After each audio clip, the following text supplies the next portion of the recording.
Assalamu alaikum. I am your instructor Sundar Sushnood. Today I am going to demonstrate you about different heat exchangers present in the heat treatment lab. So moving on to the slides. So there are two main types of heat transfer. We have direct heat transfer and indirect heat transfer.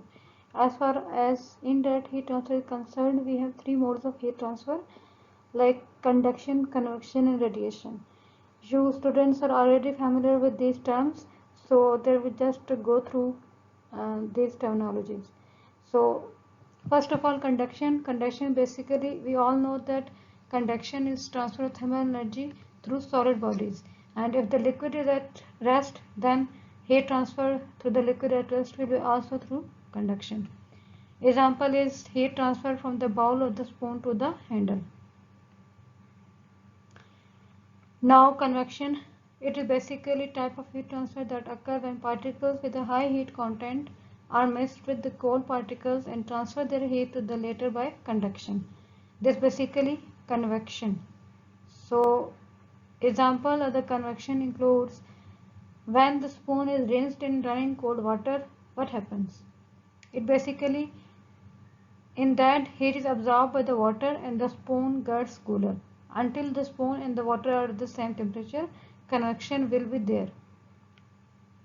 So as soon as equilibrium established between sink and source, there will be a kind of equilibrium between both the processes.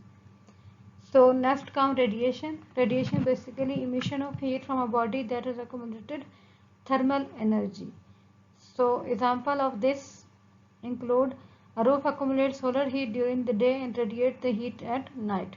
This is basically radiation. So there are certain phenomena that occur in daily life that you might observe, like making tea. In making of tea, all the three modes of heat transfer, indirect mode of heat transfer like conduction, convection, radiation occurs simultaneously. So what happens that when you make the tea, you will provide the flame to the container where the water is present. So heat is provided to the container through radiation, while the container provides heat to the water present in it through conduction. And finally, when the water boils, then there will be the phenomena of convection. So basically, all the three phenomena occur simultaneously in making tea. So there are certain other examples, but this is one of the most daily life examples. So basically, there are two types of heat transfer. We have direct heat transfer and indirect heat transfer. Indirect heat transfer, hot steam is introduced into the water, and that will result in rapid heat water stored in the rapidly heating of water stored in the tank. So what happens when the heat is provided? Hot steam condenses in liquid water and give up its condensation into the content of tank. This is how direct heat transfer will be there. As far as indirect heat transfer is considered, we have heat transformation from one fluid to another through partition in the heat exchanger. So partition basically does not allow the mixing of the two fluid on the two sides, on the two different sides, that is one at the higher temperature and other at the lower temperature. So this is what indirect heat transfer, and I have already told you that three modes of indirect heat transfer we have, that conduction, convection and radiation. So as far as the direction of the flow types, we have three, like parallel flow, in which both the fluids have the same direction. In counter flow, opposite direction of the fluids will be encountered, while for cross flow, both the fluids are perpendicular to one another. So this is the temperature distribution in heat exchanger. Like for parallel flow, outlet temperature of the cold fluid is more than that of the hot fluid, while reverse is the case with counter current flow. So here you can see these these concepts, and of which you're much more familiar. This is just revision for you, and you have already studied these in much detail at your heat transfer lab, heat transfer course theory studied by, I guess, Sarvani. So this is the temperature curve at partition. What happens that hot gases gives off heat to the partition, but in there are two types of partitions are there. At first, hot gases and are at one side of the partition, while the cold gas crude oil is on the other side. So what will happen then? Hot fluid gives off heat to the partition, which ultimately convert heat from hot to cold surface, and ultimately it will give heat to the crude oil, which is at colder temperature. So in this way, indirect mode of heat transfer will be there. So there are different types of heat exchangers, like tubular heat exchanger. In tubular heat exchanger, we have two double tubes, and outer tube is transparent, so that inner tube can be seen.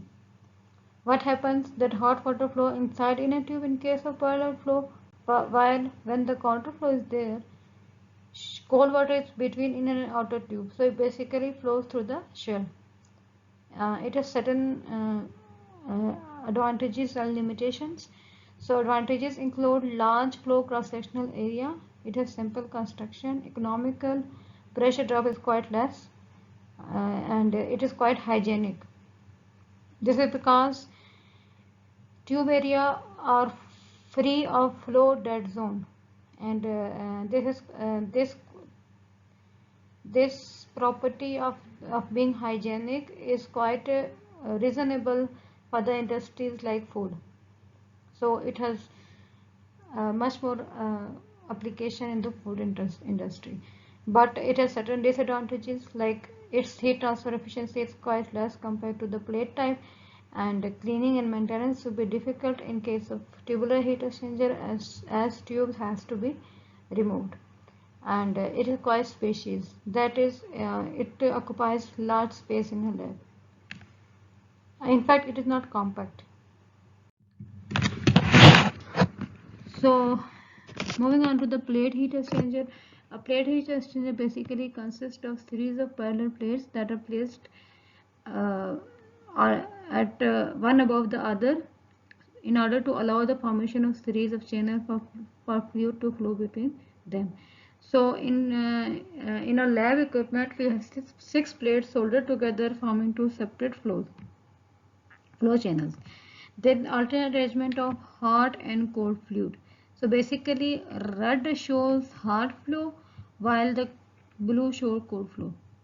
So what happens that surface of plate is not smooth but embossing. So smooth surface of the plate is not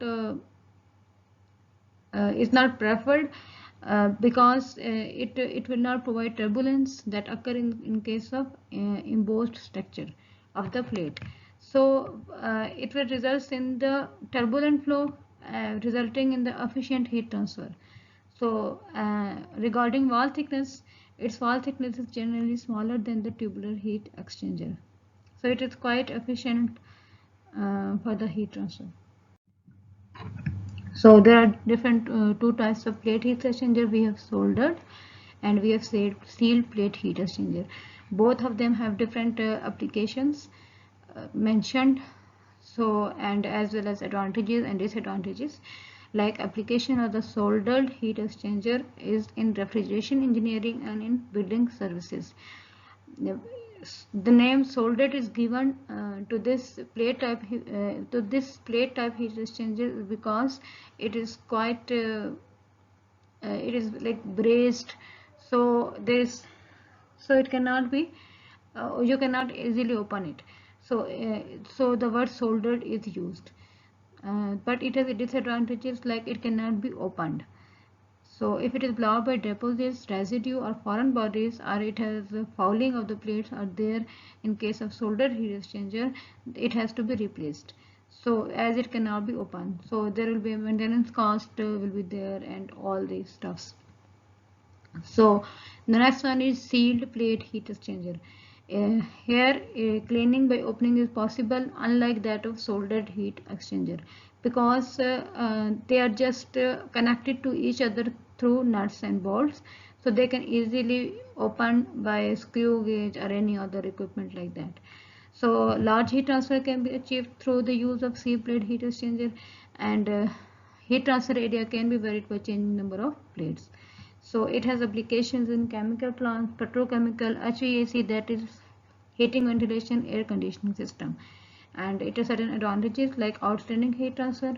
It is compact design and little space required compared to heat transfer area. That is, it is not spacious like that, unlike that of tubular heat exchanger. Now we have shell and tube heat exchanger. You already know about the type of heat exchanger. So there's just a revision for you. We have 7 parallel tubes in case of shell and tube heat exchanger, and they are just soldered to two tube plates on both sides. So we have on tube side hot water inside tube, and on shell area contain cold water between tube and outer shell. Furthermore, there are 4 baffle plates which are used to create turbulency, thus improving heat exchange capacity of the shell and tube heat exchanger. So in case of shell and tube heat exchanger, we only have cross and counter flow. There is no parallel flow. There are certain advantages like it has excellent heat transfer, it has compact design, and maintenance is easy by removing tube bundles. And as far as application is concerned, they are quite applicable in chemical plants, petrochemicals, food industry, and even in power stations. So basically heat transfer from fluid portion, these are certain formulas that you are much familiar with. So and there are certain formula that are written over here, but the rest you can consult with the manual that is provided to you. You know, LMTD, logarithmic mean temperature difference, and delta T is different in kind in both counter and parallel flow, which is mentioned. So go through these formulas, it's very handy. And for hot fluid and for cold fluid, you all know that for hot fluid heat is like MCP delta T. So for hot fluid, there will be the mass flow rate of hot fluid. CP of the hot fluid will be encountered, and again delta T will be the temperature difference of the hot fluid at the inlet and to that of outlet. And similarly for cold fluid, you will consider mass flow rate of the cold fluid, CP of the cold fluid, and its outlet and inlet temperature. So now we have jacketed vessel with stirrer and coil. So basically, what is jacket? It is basically a cavity that is external to the vessel that permits the uniform exchange of heat between the fluid circulating in it and the walls of the vessel. So basically, purpose of the jacket is to permit the uniform exchange of heat. As it is around a vessel, so the vessel which encountered jacket is called as jacketed vessel. So jacketed vessel is designed for controlling temperature of its contents by using cooling or heating jacket around the vessel, through which a coil cooling or heating fluid is circulated. So these are just a reminder to you. It basically batch reactor. It basically generic term for a type of vessel widely used in the process industries. It consists of storage tank with an agitator and integral heating or cooling system. What happens that there might be liquid or solid. There might be liquids in the storage tank or even solid. So what happened? Liquid and solid are usually charged through connection in the top cover of the reactor. Vapor and gases are discharged through connections in the top, while the liquid is usually discharged out of the bottom. So it has certain applications like in process industries, fermentation and beverages products, and reduce BOD of influent untreated water. So there are three different types of batch reactor, like we have batch reactor with single external cooling jacket, batch reactor with half coil jacket, and batch reactor with constant flux jacket. So there are certain other, but I have mentioned just three. So this is what all about as far as heat exchangers is considered. So we will have an interactive session. I will have interactive session with you where Sir Murad will demonstrate you about these heat exchanger present in the lab. So if you have any query regarding that, you can ask him or even me. So see you, and thank you so much for your time. Allah Hafiz.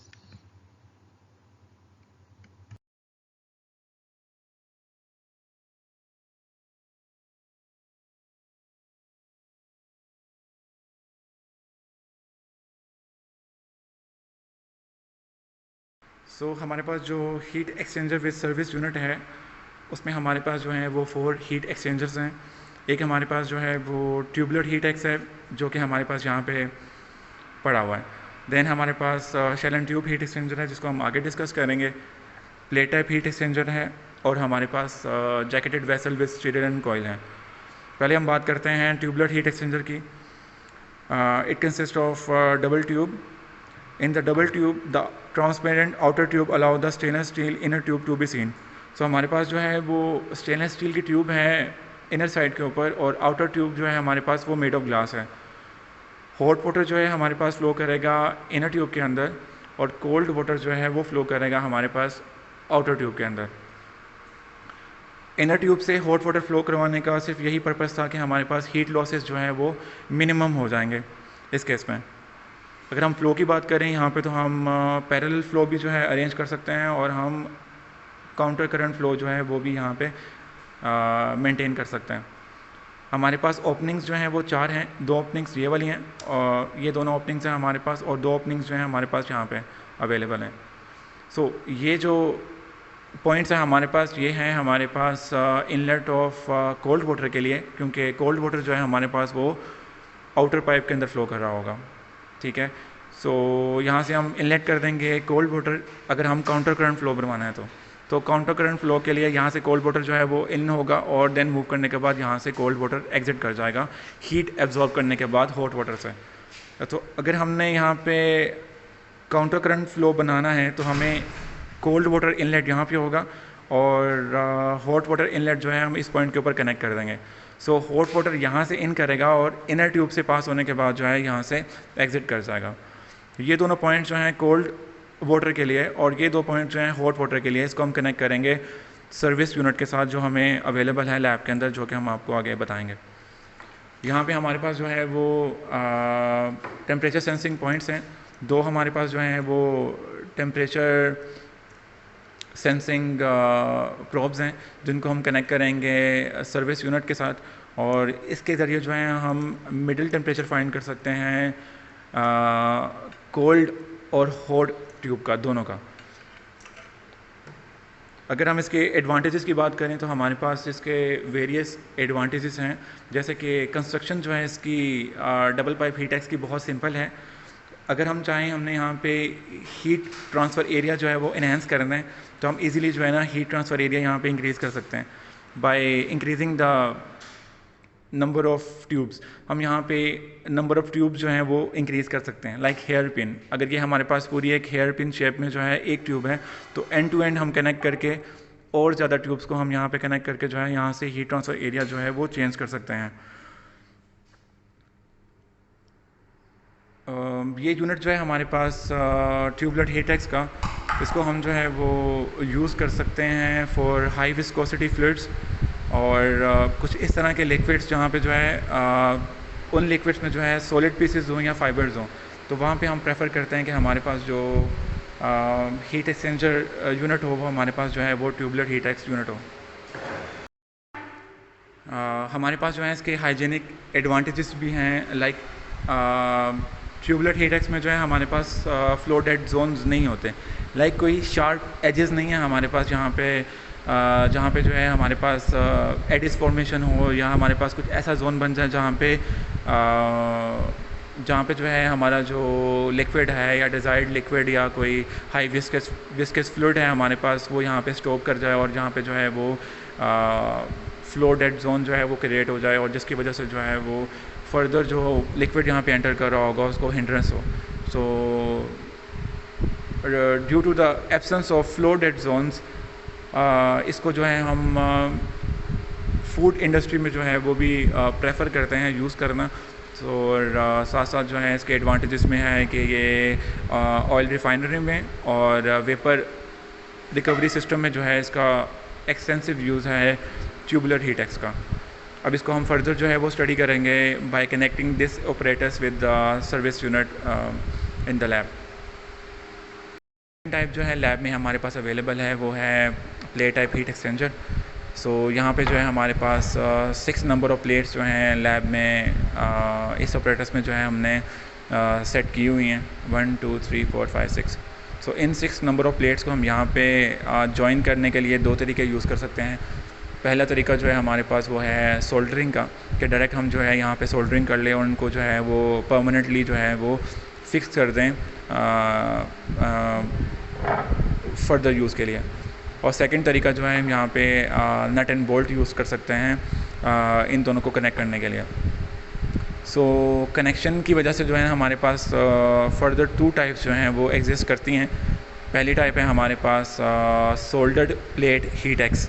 अगर हम soldering करेंगे plates की connect करने के लिए तो वो जो टाइप का हमारे पास हीट एक्सचेंजर होगा वो होगा हमारे पास सोल्डर्ड प्लेट हीट एक्सचेंजर। लेकिन लैब में जो हम यूज़ कर रहे हैं वो हमारे पास सेकंड टाइप है which is nut and bolt या सील्ड प्लेट हीट एक्सचेंजर। तो यहाँ पे हमने सील जो की हुई है वो हमने by using nut and bolt यहाँ पे की हुई है।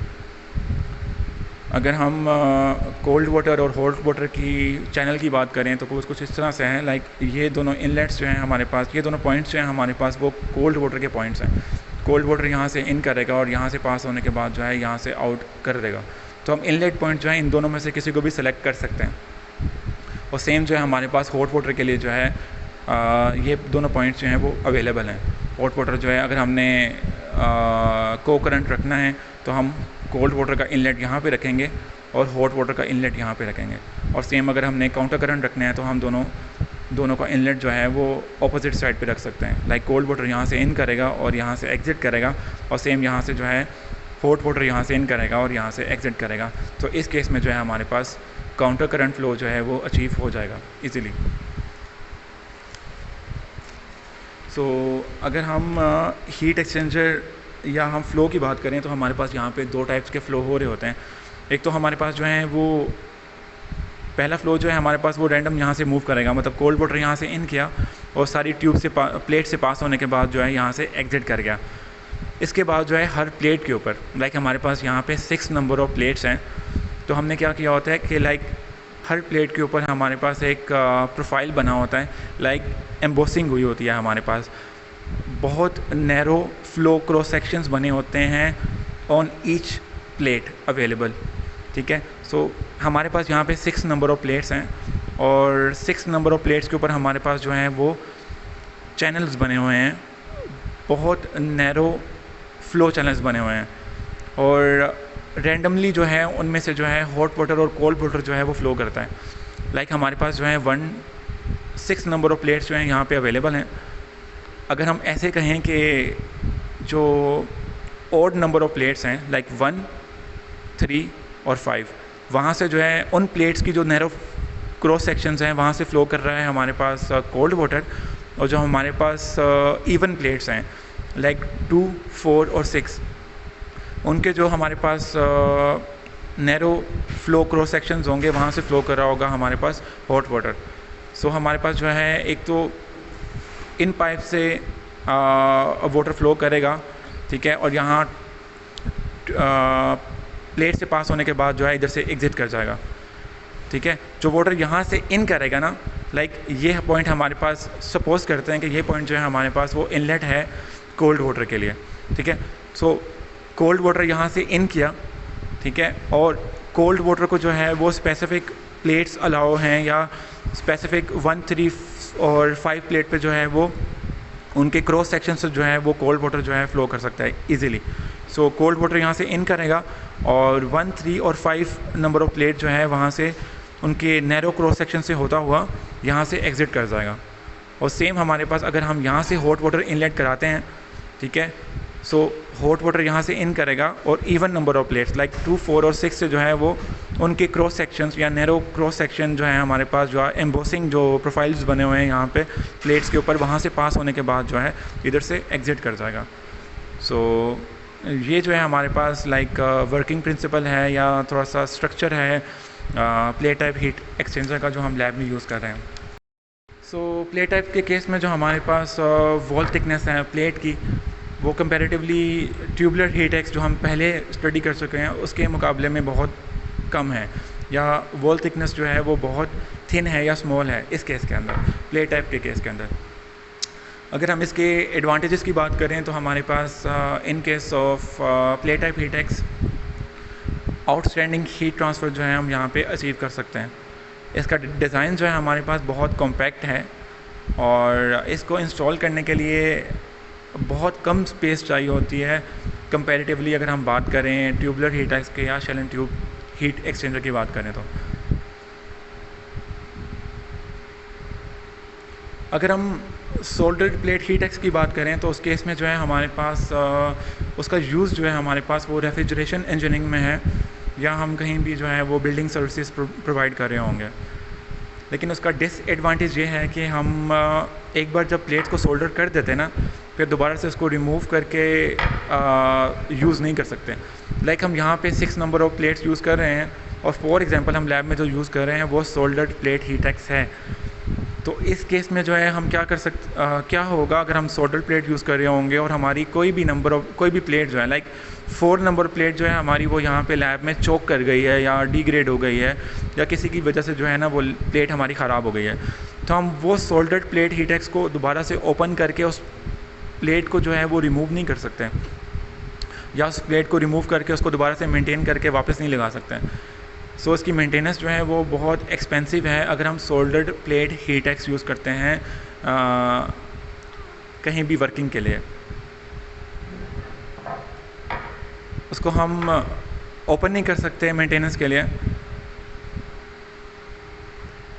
और अगर हम बात करें नट एंड बोल्ट या सील्ड प्लेट हीट एक्स की जो हम लैब में यूज़ कर रहे हैं, जहाँ पे हम नट एंड बोल्ट या बोल्ट एंड क्लैंप यूज़ किया है हमने यहाँ पे इसको कनेक्ट करने के लिए प्लेट्स को, तो इस केस में जो है हमारे पास अगर कोई भी नंबर ऑफ़ प्लेट जो है वो ख़राब होती है तो हम यहाँ पे इजीली जो है उस प्लेट को रिमूव करके यहाँ पे नट एंड बोल्ट को ओपन करेंगे, इन प्लेट्स में से जो प्लेट ख़राब होगी उसको रिमूव करेंगे और बाकी प्लेट्स जो हैं यहाँ पे कनेक्ट कर सकते हैं।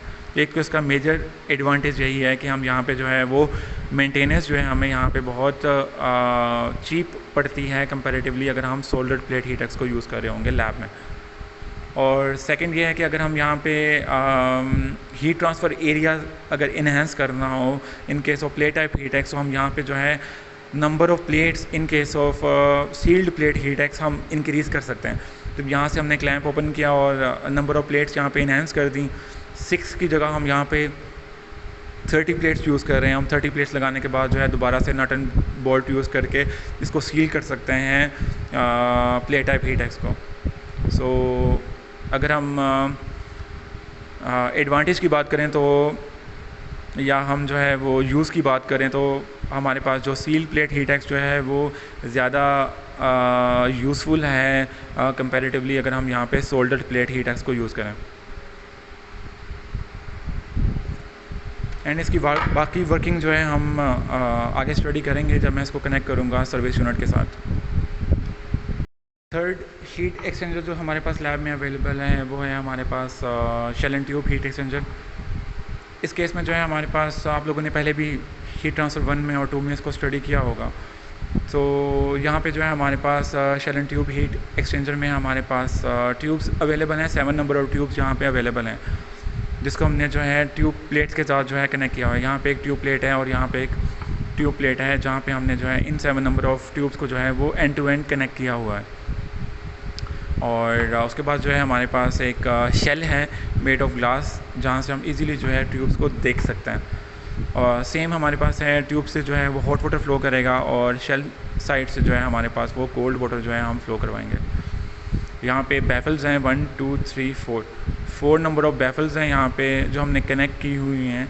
इसका मेजर जो पर्पस है यूज़ करने का, एक तो यह है कि सपोर्ट हो जाती है हमारे पास ट्यूब्स को shell and tube heat exchanger के केस में, और सेकंड ये है कि ये ट्यूब्स को सपोर्ट प्रोवाइड करने के साथ साथ ये बैफल्स जो हैं वो टर्बुलेंस क्रिएट करती हैं to the flow of water, और जिससे जो है हमारे पास एफिशिएंट हीट ट्रांसफ़र जो है अचीव हो जाती है।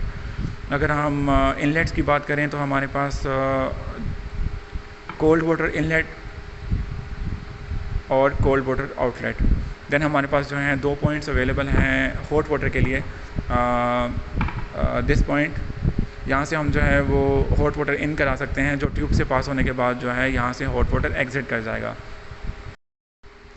अगर हम फ़्लो की बात करें in case of shell and tube heat exchanger, तो यहाँ पे जो है हमारे पास 2 टाइप के फ़्लो जो है हम यहाँ पे मेंटेन कर सकते हैं। एक टाइप जो है हमारे पास वो क्रॉस काउंटर फ़्लो है, और सेकंड टाइप जो है हमारे पास वो क्रॉस करंट फ़्लो है हमारे पास। लाइक अगर यहाँ से कोल्ड वाटर जो है वो शेल एरिया में इनलेट हो रहा है, तो यहाँ से कोल्ड वाटर इनलेट होगा और यहाँ से हॉट वाटर इनलेट होगा। सो मेजर पोर्शन के लिए जो है हमारे पास यहाँ पे क्रॉस करंट फ़्लो जो है वाटर का वो एग्जिस्ट कर रहा होता है। सो अब हम बात करेंगे advantages of using shell and tube heat exchanger. So इस केस में जो है हमारे पास एक्सीलेंट हीट ट्रांसफ़र है, कॉम्पैक्ट डिज़ाइन है हमारे पास, और comparatively little space required relative to the heat transfer area. और साथ साथ जो है हम यहाँ पे अगर इन केस हमारे पास जो है वो ट्यूब्स यहाँ पे जो हमने कनेक्ट की हैं उसमें से कोई एक ट्यूब जो है या कोई 2 ट्यूब जो हैं वो ख़राब होती हैं या चोक होती हैं, काम करना बंद कर देती हैं, तो हम यहाँ से ट्यूब बंडल को जो है इजीली यहाँ से रिमूव करके और हाई प्रेशर जोन, अगर यहाँ पे मतलब चोकिंग हुई है ट्यूब के अंदर, तो हम कोई हाई प्रेशर एयर यहाँ से पास करेंगे तो वो चोकिंग जो है वो इजीली रिमूव हो सकती है। और इन केस अगर हमने कोई ट्यूब यहाँ पे चेंज करनी है, बंडल ख़राब हो गया है, तो इजीली इसको यहाँ से रिमूव करके कोई नया बंडल जो है यहाँ से इंसर्ट कर सकते हैं। तो इसकी मेंटेनेंस जो है वो ईजी है कंपैरेटिवली अगर हम प्लेट टाइप हीट एक्स की बात करें। हम शेल एंड ट्यूब को जो है वाइड टेम्परेचर रेंज के लिए जो है वो यूज़ कर सकते हैं। अगर हम मटेरियल ऑफ कंस्ट्रक्शन की बात करें तो in case of shell and tube heat exchanger, material of construction जो है वो वेरी करता है हमारे यूज़ के ऊपर, कि हमने किस टेम्परेचर, किस प्रेशर और किस टाइप का फ्लूइड जो है वो यूज़ करना है, तो उस पर डिपेंड कर रहा होगा हमारा मटेरियल ऑफ कंस्ट्रक्शन। एप्लीकेशंस की बात करें तो उसकी एप्लीकेशंस जो हैं वो केमिकल प्लांट्स में हैं, पेट्रोकेमिकल प्लांट्स में हैं, फूड इंडस्ट्री में हैं, और पावर स्टेशंस में हैं। अगर simple one shell one tube pass की बात करें, और इससे ज़्यादा एफिशिएंट जो है हमारे पास 1 शेल 2 ट्यूब पास होगा। लाइक अगर हम ट्यूब पासेस इंक्रीज़ कर रहे हैं हमारे पास, तो एफिशिएंसी जो है इस shell and tube heat exchanger की वो इंक्रीज़ कर जाएगी। वो आप लोगों ने जो है वो कोर्स में स्टडी किया ही है। 1 shell 2 tube is more efficient comparatively 1 shell 1 tube pass. तो फाइनल यूनिट जो है हमारे पास वो है jacketed vessel with stirrer and coil. Normally जो है जहाँ पे हम हीट एक्सचेंज की बात करते हैं, हमें हीटिंग भी करनी है और साथ में स्टीयरिंग भी करनी है। लाइक फॉर एग्ज़ाम्पल ये कंटेनर है मेरे पास, और यहाँ पे मैंने जो है वो केमिकल रिएक्शन करवाना है बैच प्रोसेस में, ठीक है। मैं अपने रिएक्टेंट्स यहाँ पे जो है वो इंसर्ट कर दूँगा, और मैंने उस रिएक्टेंट का टेम्परेचर जो है मेंटेन रखना है लाइक 50 डिग्री सेंटीग्रेड पर, ठीक है। सो उन रिएक्टेंट्स को जो है वो हीट अप करने के लिए मैं ये jacketed vessel with stirrer and coil use करता हूँ। ठीक है। अब यहाँ पे जो है मेरे पास हीटिंग के जो हैं वो 2 टेक्निक्स होंगी। या तो मैं आउटर जैकेट को यूज़ कर लूँ उन रिएक्टेंट्स को हीट अप करने के लिए, या तो मैं कोयल को यूज़ कर लूँ जो कि इसके सेंटर में इंसर्ट है हीटिंग करने के लिए स्पेसिफिक रिएक्टेंट्स को। सो हमने यहाँ पे सिर्फ यही डिफरेंस चेक करना है कि अगर हम कोयल से हीट अप करते हैं तो हमारा डिज़ायर्ड टेम्परेचर कितने टाइम में जो है वो अचीव होगा और मेंटेन रहेगा, और या हम जो है जैकेट को यूज़ करते हैं तो उस केस में जो है हमारा डिज़ायर्ड टेम्परेचर कितने टाइम में अचीव होगा या मेंटेन रहेगा। ये हमारे पास जो है वो कोयल जो है वो इंसर्ट है in the middle of this container, या बैच रिएक्टर की बात कर लें या हीट एक्सचेंजर की बात कर लें, ठीक है। और 2 तरीक़ों से मैं जो हूँ वो उसको हीट अप कर सकता हूँ इस लिक्विड को जो इस वाटर के अंदर जो इस कंटेनर के अंदर हमने यहाँ पे रखा हुआ है, ठीक है। अगर हम इनलेट्स की बात करें तो हमारे पास जो है यहाँ पे टोटल 4 नंबर ऑफ़ इनलेट्स हैं हमारे पास, ठीक है। 2 इनलेट्स हैं हमारे पास जैकेट के लिए और 2 इनलेट्स हैं हमारे पास कोयल के लिए। तो in case of jacketed vessel हमारे पास जो हैं वो 6 नंबर ऑफ़ पॉइंट्स हैं, 1 2 3 4 5 6। ये 2 पॉइंट्स जो हैं हमारे पास वो हॉट वाटर इनलेट और आउटलेट के लिए हैं जैकेट के केस में। अगर मैं जैकेट यूज़ करता हूँ इस वाटर को हीट अप करने के लिए तो यहाँ से मैं हॉट वाटर इन कराऊंगा और वो जैकेट से फिलअप होने के बाद पास होने के बाद यहाँ से एग्ज़िट कर जाएगा अगर मैंने जैकेट यूज़ करनी है। और अगर मैंने कॉइल यूज़ करनी है तो मैं ये 2 पॉइंट्स यूज़ करूँगा हॉट वाटर इनलेट और हॉट वाटर आउटलेट के लिए। हॉट वाटर यहाँ से इन करेगा और कॉइल से पास होने के बाद जो है हॉट वाटर यहाँ से एग्ज़िट कर जाएगा, ठीक है।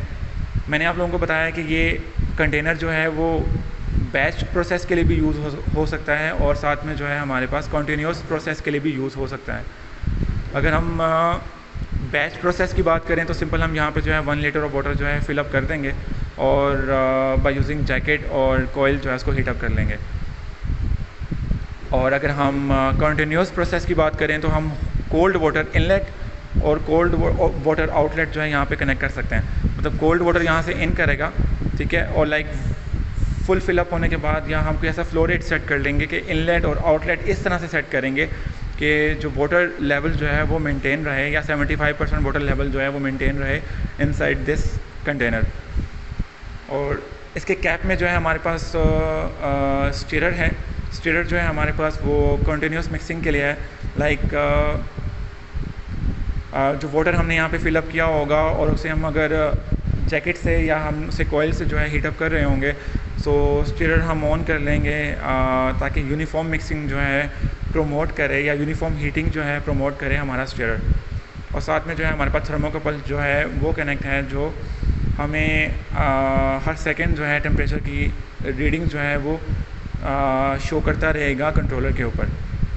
तो यहाँ हम इसे फिक्स कर देंगे इस तरह से। इसके साथ साथ जो है हमारे पास इसी कंटेनर के अंदर जो है आपको ये पॉइंट्स नज़र आ रहे होंगे 1 2 3 और 4।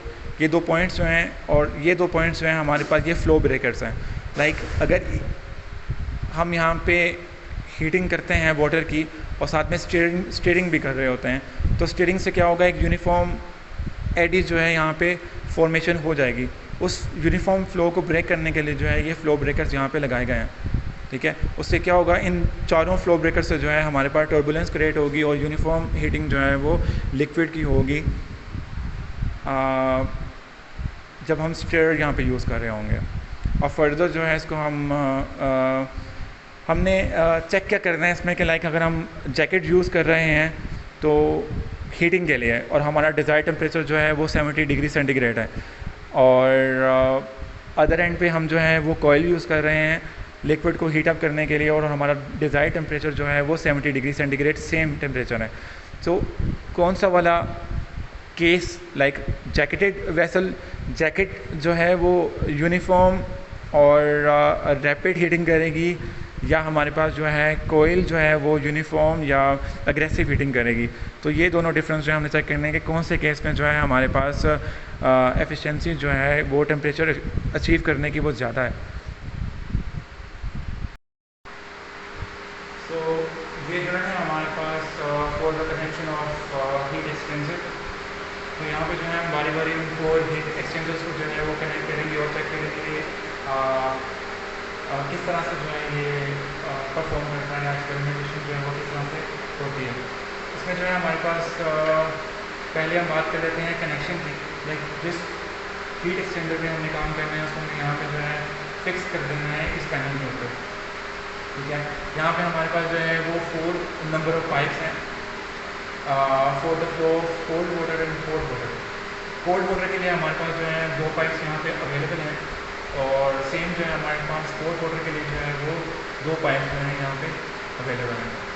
कोल्ड वाटर के लिए जो है जैसे मैंने आप लोगों को बताया था पहले कि कोल्ड वाटर जो है वो ट्यूबुलर हीट एक्स के केस में जो है वो शेल साइड पे या शेल एरिया साइड पे जो है वो फ्लो करेगा। तो यहाँ पे जो है मैं कनेक्शन कर सकता हूँ कोल्ड वाटर के लिए। ठीक है, अपर पाइप है मेरे पास cold water inlet. Cold water inlet यहाँ से मूव करने के बाद जो है यहाँ से कोल्ड वाटर आउटलेट जो है एग्जिट कर जाएगा। ठीक है, सेम जो है हमारे पास 2 पाइप्स हैं हॉट वाटर इनलेट के लिए और हॉट वाटर आउटलेट के लिए। अपर पाइप जो है हमारे पास वो है हॉट वाटर इनलेट और लोअर पाइप जो है हमारे पास वो है हॉट वाटर आउटलेट।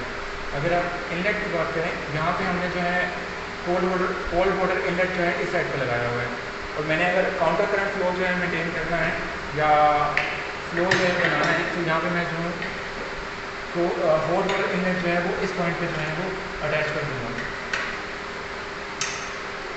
और हॉट वाटर आउटलेट जो है वो सेकंड पॉइंट के ऊपर जो है मैं भी अटैच कर दूँगा। सो ये जो है मेरे पास काउंटर करंट फ्लो के लिए जो है वो अरेंजमेंट जो है सेट हो गई है। फ्लो रेट की बात करें तो मैं यहाँ पे जो है बाय यूजिंग दिस नोब जो है फ्लो रेट वेरी कर सकता हूँ कोल्ड वाटर का और इस नोब के जरिए जो है मैं फ्लो रेट वेरी कर सकता हूँ हॉट वाटर का। सिंपल आपको क्या करना है, सिर्फ यहाँ पर पंप ऑन करना है। ठीक है, और यहाँ से आप लोगों ने जो है फ्लो रेट वेरी करना है हॉट वाटर का। कोल्ड वाटर जो हम यहाँ पे यूज़ कर रहे हैं वो सिंपल हमारे पास टैप वाटर है जो यहाँ से इन होगा और कोल्ड वाटर यहाँ से इस ऑपरेटर्स में आने के बाद मूव करने के बाद यहाँ से एग्जिट कर जाएगा। ठीक है, सो ऑब्वियस बात है कि हमारे पास टैप वाटर जो आ रहा है वो किसी हाई प्रेशर लाइन से ही आ रहा होगा। ठीक है, उसी हाई प्रेशर लाइन से जो वाटर आ रहा होगा उसको हम वेरी करने के लिए ये प्रोब यूज़ करेंगे जिसका फ्लो रेट जो है हमें यहाँ पे शो होगा। ठीक है, अगर हम हॉट वाटर की बात करें तो हॉट वाटर के लिए हमने यहाँ पे जो है वो रेजरवायर जो है पहले से डिस्टिल्ड वाटर का जो है वो फिल करके रखा हुआ है। लाइक यहाँ पे हमने जो है वो 4 लीटर ऑफ डिस्टिल्ड वाटर जो है फिलअप किया है और इसको बंद कर दिया है। टेम्परेचर सेट करने के लिए हम लोगों ने जो है ये कंट्रोलर यूज़ करना है हॉट वाटर के लिए। ये ±2 डिग्री सेंटीग्रेड पर जो है वो टेम्परेचर सेट कर लेगा हॉट वाटर का जो कि इस रेजरवायर के अंदर हमने प्लेस किया हुआ है।